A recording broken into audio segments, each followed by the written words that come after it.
During the recent ice storm, much of the Oklahoma wheat country got to see anywhere from 2 to 4 inches of rain. And Brian, that rain actually impacts the soil nutrition for 4 different crops like wheat. Yeah, so what we're looking at, primarily it's the nitrogen. We're looking at our mobile nutrients, nitrogen, sulfur, boron, chlorine, but the real big thought at this time with the wheat crop is nitrogen. In the nitrogen cycle, we teach you there's 4 pathways of loss.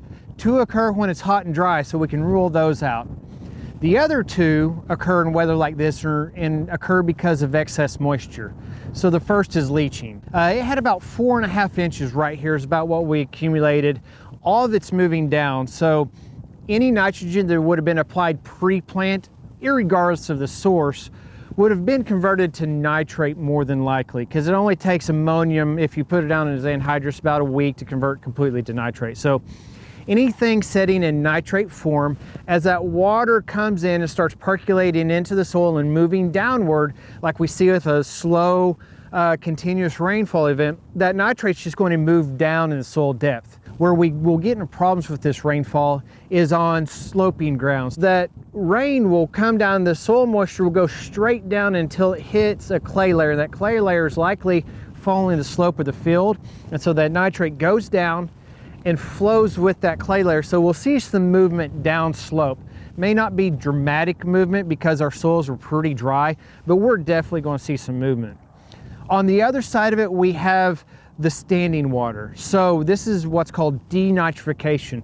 It's when we have nitrate in the soil and then water stands for more than 7 days. And we'll see after about 7 days, the nitrate is used by the microbes to get oxygen. So they actually need oxygen.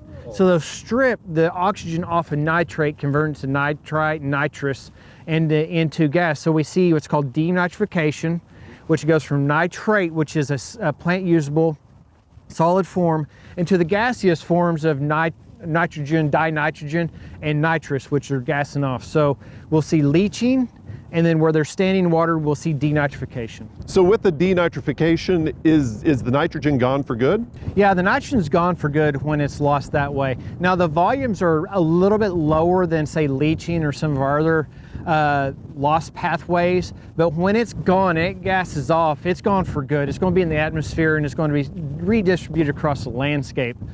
Right now, what I'm looking at with this wheat crop is don't get in any kind of rush with trying to refertilize. Okay. What we need to watch out for is the wheat characteristics. As we warm up, we're going to get in a warming pattern. The wheat's going to start growing really well. We'll start seeing that move. Keep an eye for nitrogen deficiencies, the yellowing of crop growth, things like that. If you're worried about some spots that might have you thought have leached or have denitrified, when it dries out, get a Joe's cup with some urea or something and spread it in a spot to see if you see a response from nitrogen. So if we've seen that now, really we need to be cautious as we get closer to first hollow stem.